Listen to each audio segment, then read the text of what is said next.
Bonjour à tous. Dans le contexte du voyage du pape, l'Église du monde porte son regard cette semaine sur le Bangladesh, qui est la deuxième étape de ce voyage. Pays d'environ 160 millions d'habitants, sur un territoire grand comme le quart de la France, le Bangladesh est indépendant depuis 1971. Comme en Birmanie, l'Église y est apparue au XVIe siècle avec les missionnaires portugais.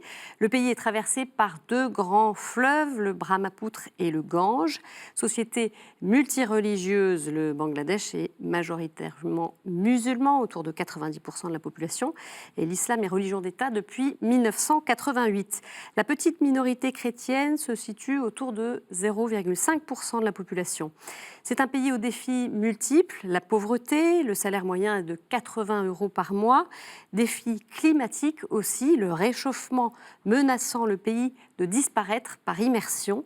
Situation humanitaire également dramatique, vous le savez, pour les 600 000 Rohingyas qui sont réfugiés depuis le mois d'août au Bangladesh après avoir fui la Birmanie. Alors malgré ces moyens modestes, eh bien, la petite église catholique du pays est engagée au service des plus pauvres. On va en parler avec notre invité, l'abbé Thierry Laurent. Mon père, bonsoir. Bonsoir, madame.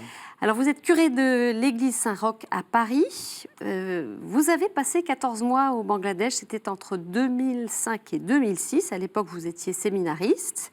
Et vous avez fondé une association qui s'appelle Bangladesh Éducation et donc qui soutient l'éducation des jeunes. Vous allez nous en parler. Alors peut-être pour commencer, parce que moi-même j'ai fait un peu mes recherches, quelques précisions de vocabulaire pour nos téléspectateurs. On parle des Bengalis, des Bangladeshis, le Bengalais, le peuple bangladais. Est-ce que vous pouvez nous faire un très petit... compliqué.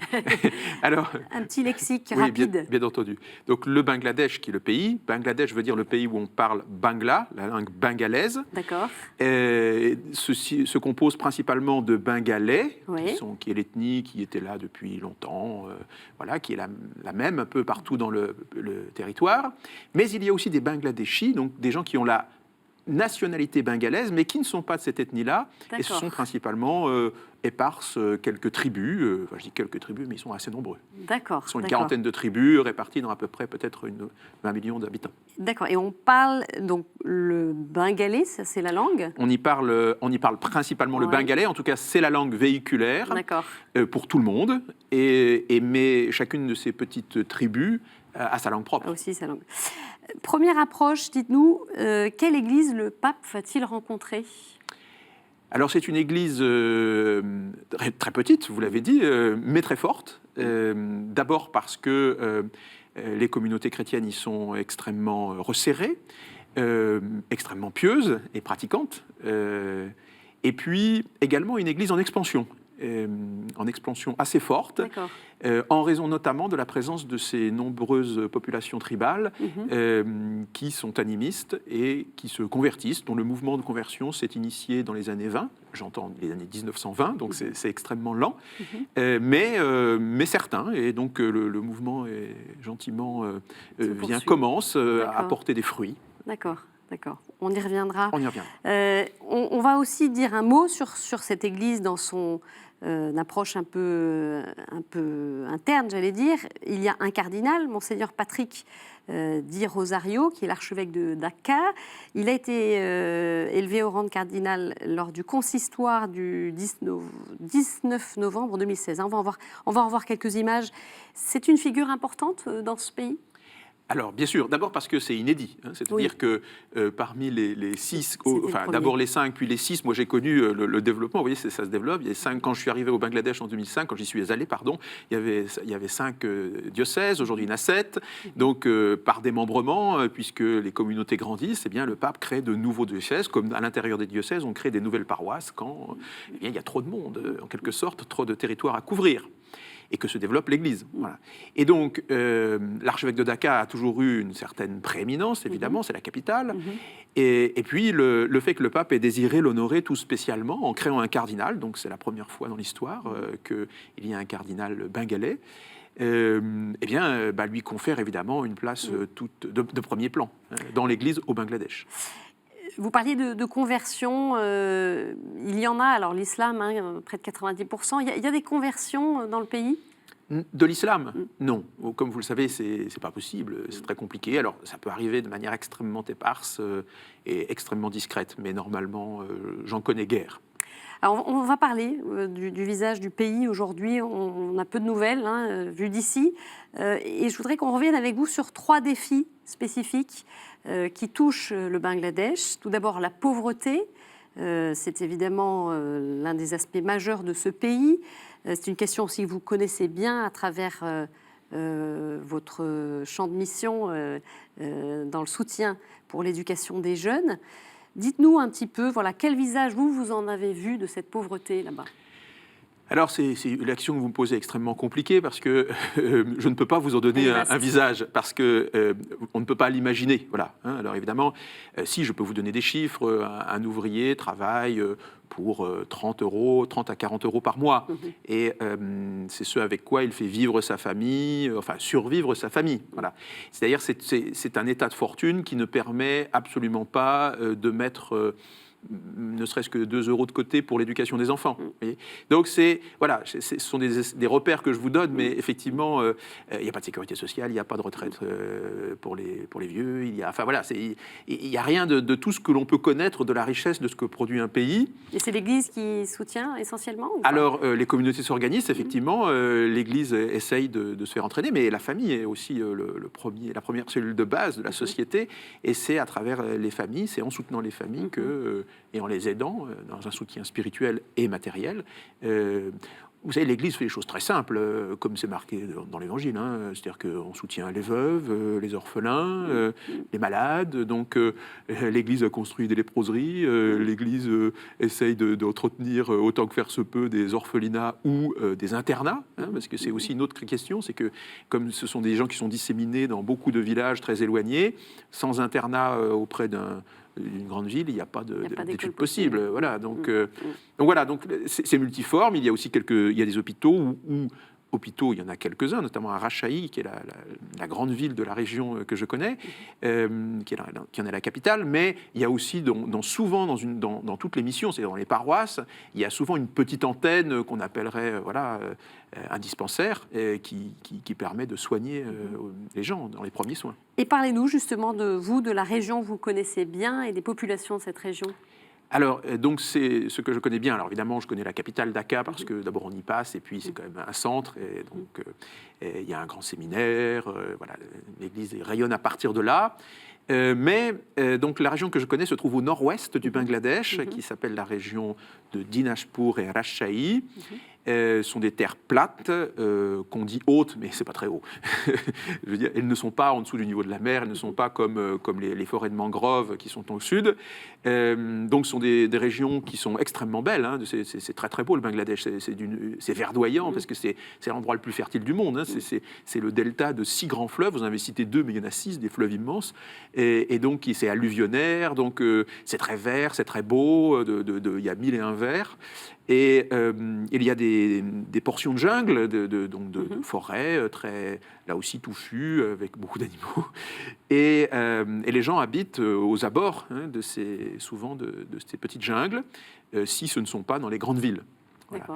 Et donc là, il y a une population dense. Il n'est pas concevable au Bangladesh de faire quelques mètres, où que ce soit la ville ou la campagne, sans croiser pas mal de gens. Et donc une population assez dense un peu partout, et avec des communautés qui se répartissent en villages. Et donc il y a des villages chrétiens, il y a des villages musulmans, il y a des villages animistes. Il y a des communautés qui se côtoient et qui se fréquentent, qui se fréquentent pas énormément, mais qui se rencontrent. Ils se rencontrent. Vous connaissez, vous, quelques ethnies en particulier, hein, c'est ça? Oui, oui. Alors Oui. donc, en dehors des Bengalais, qui sont la majorité de la population, hein, on va dire 150 millions peut-être, aujourd'hui on doit être à 170 millions, il y a certainement à peu près 20 millions de tribus aborigènes, enfin, de gens appartenant à des tribus aborigènes, qui sont donc des tribus endogamiques, voilà, où elles ont des coutumes propres, une langue propre. Voilà. Il y en a une quarantaine à peu près au Bangladesh, et moi je connais celles qui sont de la région où je vais modestement, parce que vous avez dit que j'y étais allé effectivement un an, mais j'y retourne tous les ans depuis. Vous y retournez. Voilà, une petite fidélité. Donc depuis 12 ans, j'essaye, j'ai raté un an ou deux pour des raisons ou autres, mais donc j'y vais toujours pour rencontrer les gens que je connais, bien sûr, mais aussi m'assurer du développement de ce que j'essaye de mettre en place. Et puis pour voir l'Église se développer, c'est une vraie joie. Et donc notamment ces tribus qui sont souvent assez reculées quand même, même si certains peuvent venir en ville. Mais donc voilà, ça m'amène à aller vivre dans des villages un peu reculés ou des missions à l'écart. Et ces tribus sont magnifiques parce qu'elles ont vraiment des coutumes propres, une manière de vous accueillir différente en fonction de la tribu, en fonction de leurs habitudes de vie. Qu'est-ce qui vous a conduit à démarrer ce projet alors, Bangladesh Éducation? C'est un constat? Oui, c'est un Ouais. constat tout bête. Ouais. C'est-à-dire que comme j'y ai vécu un peu plus d'un an et que je m'étais engagé auprès de 2 filleuls donc pour leurs études, un qui avait à l'époque 17 ans, ou 16 ans, je ne sais plus trop, 17 ans je crois, et puis l'autre qui avait 14 ans et qui n'a plus l'usage de ses jambes parce que malheureusement il a polio et ça n'a pas été bien soigné. Et voilà, donc je m'étais engagé auprès d'eux et donc je me suis rendu compte que c'était très, très simple à faire. Donc voilà, en soutenant quelques étudiants de ci, de là ou étudiantes, je fais un pari. Alors malheureusement, je ne suis pas Crésus, donc puis de toute façon, je ne pourrais pas en suivre beaucoup. Et donc, je fais le pari dans certaines familles de leur permettre justement d'avoir un travail un peu plus élevé que la moyenne de leur entourage et qui va leur permettre de sortir les autres aussi, d'entraîner les autres. Hein. C'est-à-dire que, voilà, par exemple, mon premier filleul, celui que je connais bien, qui est maintenant marié, qui a 3 enfants, 3 petites filles, eh bien, voilà, il travaille pour Caritas International et il a un travail qui le rémunère à une raison de 10 fois supérieure de ce qu'il aurait pu recevoir s'il était resté uniquement à travailler. 80% des gens travaillent dans l'agriculture et souvent comme main-d'œuvre. Et évidemment, sa position s'est accrue dans son village. Il peut maintenant enseigner, il peut aider, puisque les relations restent extrêmement fortes dans une tribu. Parlez-nous de la démarche concrète de l'association, justement. C'est favoriser la scolarisation des jeunes? C'est tout simple, c'est juste ça, et c'est très simple. Et donc, sur place, j'appointe quelqu'un, qui est mon filleul, pour justement être la tête pensante, et puis, parce qu'il connaît mieux, évidemment, même si j'y vais tous les ans, c'est lui qui connaît la réalité sociale du pays. Et puis, tous les ans, quand je viens, je peux rencontrer les gens que nous aidons à travers les personnes qui me font confiance et qui me confient des sommes d'argent. Et donc, c'est simplissime, mais je leur permets de faire des études de l'âge, disons, de 13 ans à peu près. C'est là où ils commencent à en avoir vraiment besoin parce qu'il faut se déplacer à un internat, etc. Et jusque là où ils peuvent aller, s'ils peuvent aller jusqu'à une licence eh bien, en économie souvent, ou en gestion, eh bien, je la finance, ou j'essaye. Enfin, après, quand on prend un engagement, il faut aller jusqu'au bout. Donc, et puis, voilà, ça permet de faire des choses. Ça a permis d'aider combien de jeunes à ce jour? Alors, pour l'instant, j'en ai 70 que nous aidons. Et une trentaine de petits séminaristes que nous finançons, mais à une moindre mesure, parce qu'ils sont pris en partie par l'Église. Donc il y a aussi cette idée de former des futurs prêtres, c'est aussi ça?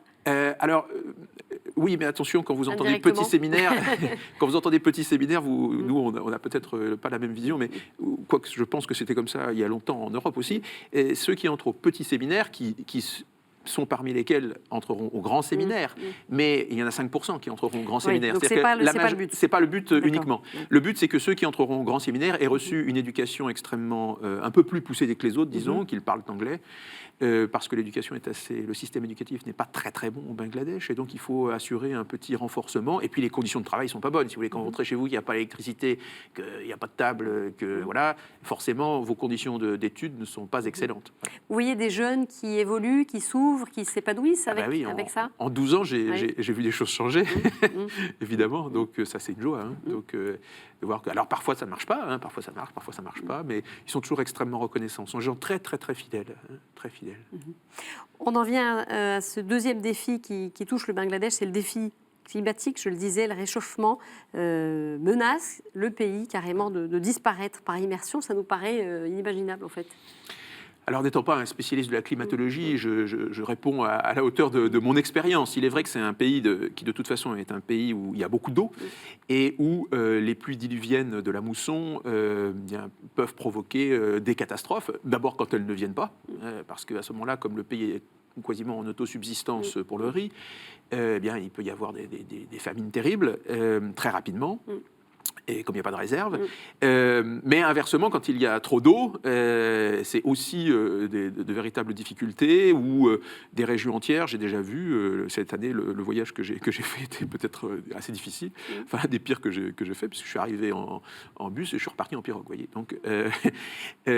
Donc, voilà, les eaux avaient monté, donc les choses deviennent compliquées. Voilà. Ce qui fait aussi c'est dramatique pour même les agriculteurs. C'est dramatique pour l'agriculture, c'est dramatique pour les infrastructures, c'est dramatique pour les maisons, et donc tout devient un problème difficile, avec tout ce que ça peut engendrer de côté précaire pour la santé également, dans une humidité énorme, des fièvres qui emportent les gens qui de surcroît ne sont pas très bien soignés et non plus pas très bien nourris. Donc voilà, ce sont autant de facteurs fragilisants. Alors quant à la disparition, ça il faudrait interroger des climatologues qui connaissent vraiment les choses, mais ce qui est certain, c'est que les inondations sont fréquentes au Bangladesh et qu'un tiers du pays en est régulièrement touché. Oui, c'est ça. Ça paraît fou. Caritas Bangladesh évalue à 50 millions le nombre de réfugiés climatiques dans le pays. Oui, parce que quand l'eau monte, voilà, il faut se déplacer. Les populations bougent. Alors, dans un premier temps, ils vivent sur des maisons un peu surélevées ou sur des barques. Et puis, voilà, quand les choses deviennent impossibles, ils se déplacent. Et le cyclone Nargis, qui a aussi touché le pays en 2008, et qui avait fait 140 000 victimes à l'époque. Ouais. Ah oui, alors pour nous, c'est un pays avec un nombre incroyable de gens. Donc, dès qu'il y a une catastrophe, qu'elle soit climatique, alimentaire, voilà, il peut y avoir immédiatement beaucoup de morts. Donc, évidemment, ça fragilise aussi le pays. Cette concentration de population fragilise évidemment les gens. On en vient à la situation des Rohingyas depuis le mois d'août. Il y a environ 600 000 réfugiés côté Bangladesh. Ils fuient les attaques de l'armée birmane. Ils y vivent dans des conditions précaires. La Caritas locale est mobilisée, du reste, auprès de 40 000 familles, soit près de 200 000 personnes. Le point sur la situation avec Francis Atul-Sarkar, le directeur exécutif de Caritas Bangladesh. Il répondait aux questions de Marine Le Boulanger. At the moment, the Rohingya people have supply of food, but our organization, Caritas Bangladesh, is providing them with winter cloth like blankets, because in Bangladesh it is already winter, and we are also creating space for child protection and child-friendly spaces. Probably you know that there were many children who were orphaned because of the trauma they faced in their country. So Caritas Bangladesh is now preparing to make child protection, especially the adolescent girls and women. And we have also distributed supplementary food for the Rohingya people. Despite the good effort between the two governments, still people are coming, even though the number is not huge like before, but people are still coming. Voilà, on entend, donc on l'entend bien, c'est une situation assez terrible, ce qui se passe pour les Rohingyas, et notamment pour les enfants, les adolescentes et les femmes. Oui, alors évidemment, plus vous êtes dans une situation terrible, plus les conditions de vie sont difficiles, et bien évidemment les enfants sont touchés, les femmes, surtout les femmes enceintes. J'ai entendu qu'il y avait énormément de femmes enceintes qui étaient là, déplacées. Et donc ces Rohingyas sont voilà, des gens qui, je crois, ne sont pas reconnus dans leur propre... Enfin, en tout cas en Birmanie, et donc qui sont acculés à fuir. Et l'Église, elle est attentive à leur situation. C'est une situation qui n'est pas nouvelle, puisqu'il y a des Rohingyas au Bangladesh depuis 1979, en réalité. Il y a eu un accord qui a été établi là, ces jours-ci, le 23 novembre, entre la Birmanie et le Bangladesh, sur le retour volontaire des réfugiés Rohingyas en Birmanie lorsque les conditions seront réunies. Est-ce que c'est un premier pas pour vous? C'est un encouragement? C'est toujours un premier pas quand on permet aux réfugiés de revenir sur leur terre. Voilà. Après, ce sont des négociations politiques. Ça avance toujours difficilement, mais c'est toujours voilà, une bonne chose que de permettre aux gens de revenir sur leur lieu de vie. Voir comment ça s'inscrira dans la réalité.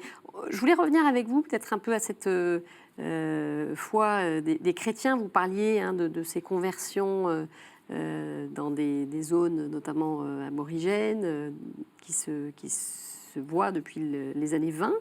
Racontez-nous un petit peu peut-être vous ce que vous en percevez de cette foi au contact de ces personnes que vous connaissez qui deviennent des amis au fil du temps. Qu'est-ce qui vous touche dans ce qu'ils vivent ?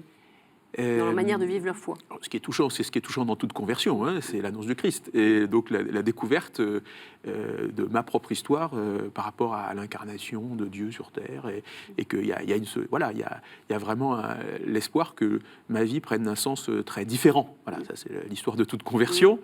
Elle se passe d'une manière extrêmement particulière. Alors ce ne sont pas les zones qui sont propres aux tribaux, puisqu'ils sont répartis partout, mais il peut y avoir des villages déterminés. Les conversions qui se font, il y a une adhésion du village en fait. Alors voilà, ce sont des conversions extrêmement lentes, parce que ça se passe toujours de la même manière. Il y a d'abord une prise de contact qui se fait volontaire avec la mission, qui peut être éloignée parfois de 5, 10, 20, 30 km. Et au Bangladesh, c'est énorme. 40 km dans la jungle, c'est 5 jours de marche. Donc, même plus. Enfin, je veux dire, de transport. Et donc voilà, il y a une prise de contact qui se fait. Les prêtres, puis les religieuses, puis les séminaristes, puis des laïcs qui s'occupent de ceci ou de cela passent régulièrement, établissent un lien. Et effectivement, comme les liens tribaux sont extrêmement forts, on ne peut pas se permettre de dire, voilà, ceux qui sont prêts sont baptisés, les autres... Non, il faut que le village, dans son entièreté, se décide par consensus. Une décision collective, en fait. Par consensus. Alors, il y a toujours un chef de village, il y a toujours des moteurs dans un village, des gens qui... Voilà.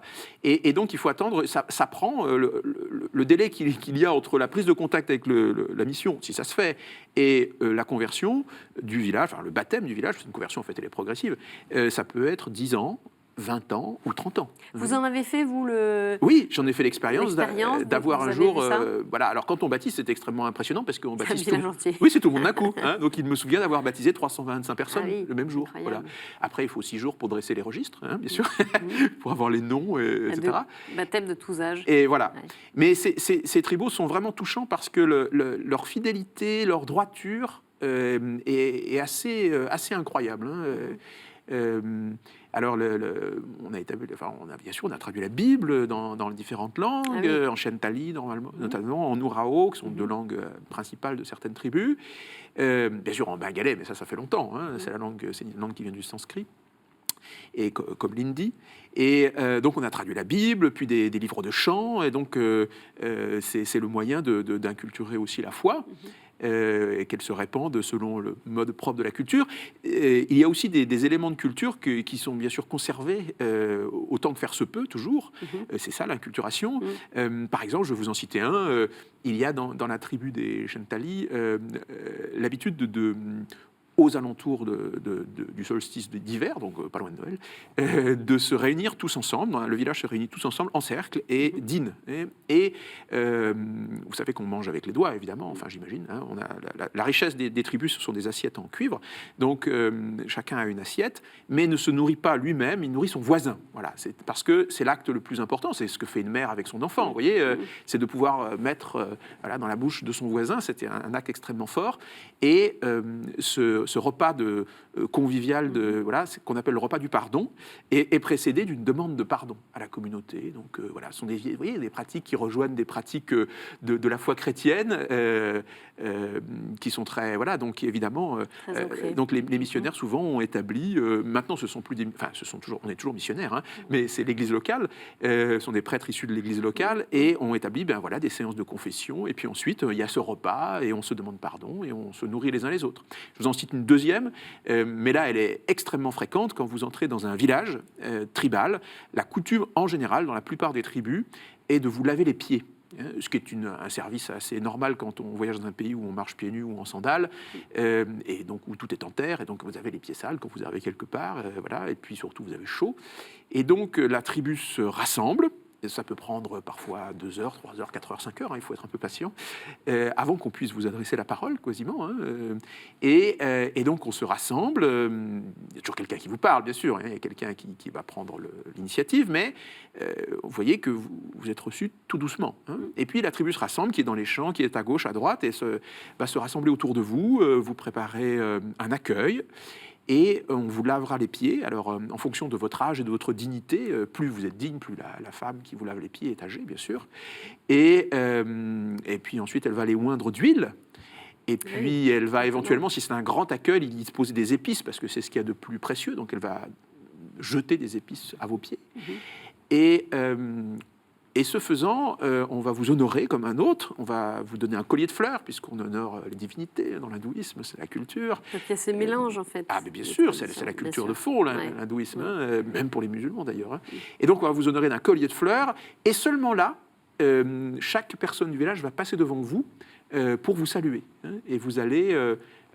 les bénir ou vous faire bénir, parce que c'est pas une bénédiction de prêtre, c'est une bénédiction, tout le monde peut appeler la bénédiction du Seigneur, et c'est une bénédiction de l'âge. Hein, et donc, vous bénissez les gens qui sont plus jeunes que vous, et vous recevez la bénédiction de ceux qui sont plus âgés que vous, les femmes et les hommes. Et dans chaque tribu, il y a un geste différent qui le dit et qui le véhicule. Voilà. Donc, c'est assez extraordinaire. Mais on ne le fait qu'une fois. Et une fois que vous êtes accueilli dans un village, vous en faites partie, vous en êtes membre, et quand je reviens dans les villages que je connais, 1 an, 2 ans, 3 ans plus tard, parce que je ne vais pas toujours exactement dans le même village, eh bien, je ne suis pas réaccueilli, sauf si je viens, bien sûr, avec un hôte. Ça me donne de belles images en tête, là. Merci beaucoup, Père. Si on souhaite soutenir votre action, l'action de Bangladesh Éducation, eh bien, on peut adresser un chèque à l'association qui porte... votre projet, spesalvi.org, qui s'affiche sur vos écrans. Voilà, c'est la fin de cette édition. Très belle semaine à tous. À mercredi prochain. Au revoir. Merci bien.